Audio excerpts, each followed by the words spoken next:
There is a hit piece coming on me and also on my publisher, Regnery, and on True the Vote. And it's coming from NPR. Now, NPR, when National Public Radio, really better titled these days National, Propaganda Radio.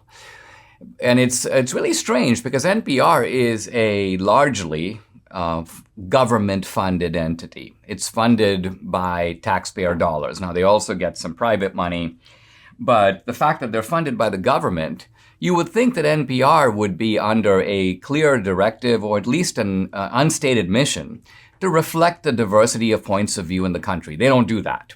They are aggressively partisan, one-sided, left-wing. And I gotta say, it's a measure of the sheer stupidity of the Republicans that they allow an entity like this. They've had multiple opportunities to cut NPR's funding, to put pressure on NPR, even to name the directors of the whole public broadcasting system that includes NPR, and yet no fundamental changes have been made. And I think this is a failure on the part of the GOP. We should be hashtagging defund NPR. We should be, look, NPR can function as a private entity, raise its own money, then it can do whatever it wants. But as long as it's getting taxpayer dollars, there's no reason for Republicans to allow it to have become what it is, which is essentially a savage attack dog against Republican and in these days, particularly MAGA or Trumpian principles. Now, one of NPR's attack dogs is this guy, Tom Dreisbach. I didn't actually know about him until he did a big attack on 2,000 Mules. And I'll come back to the attack on the movie that he published, because I think we get a very good idea of his sort of MO, his modus operandi, his way of operating. In any case, he sent a note to Catherine Engelbrecht, and he says, I'm writing because we've obtained a copy of Dinesh D'Souza's 2,000 Mules book, which was recently recalled. We are planning a news story based on its contents and claims. So this is the hit job that they want to do. But let's pause for a moment and think of how strange this is, because my 2,000 Mules book was supposed to have come out at the end of September.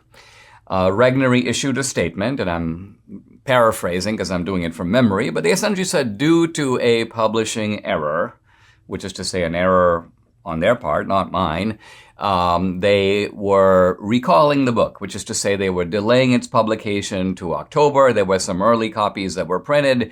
They were recalled, those copies. Some of them had gone out. They got them back.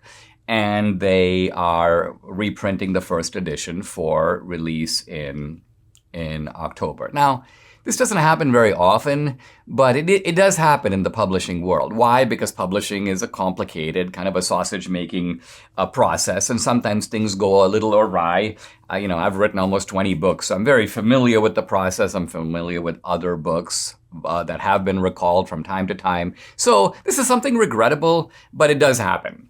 And so I told Regnery, fine, whether the book comes out in September or whether it comes out in October is not a radical difference. The book is powerful. It is powerful. But what's happened is, instead of waiting for the actual book to come out, this Dreisbach guy got a hold of one of the stray copies of the recalled book.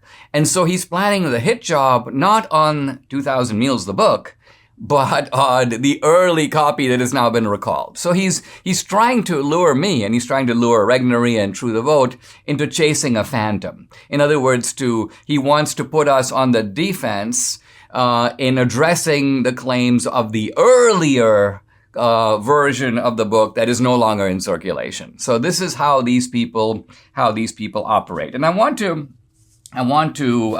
obviously haven't seen the article yet. It hasn't been published. I will deal with specific claims from it later. But I want to go into the Tom Dreisbach mode, because you get an idea of how these snakes operate.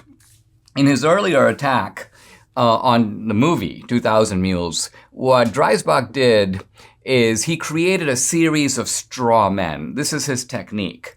He says, the film says X, and then he goes on to refute X, even though for anyone paying attention, the film does not say X. And then he goes, the film says Y. And he goes on to refute it. Although for anyone paying attention, the film does not say Y. And the film says Z. And then he debunks it with quotes from people. And again, if you pay careful attention, the film never said Z. So in every case, the Dreisbach technique is to falsely summarize something from the film, proceed to debunk the straw man, and then act as though he's debunked the film. I mean, this is like classic propaganda technique.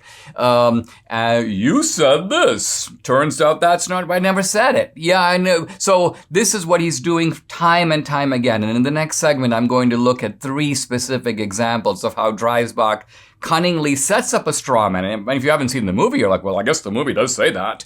But the movie doesn't say it. And then so his debunking is ultimately useless. But again, if you're an ignoramus, you don't know what the movie said, you haven't seen it, you're reading the article, you're like, oh, this is pretty convincing, because if the movie said that, yeah, if the movie said that, Dreisbach's critique would hold. But since the movie doesn't say that, the guy is basically a straight out liar.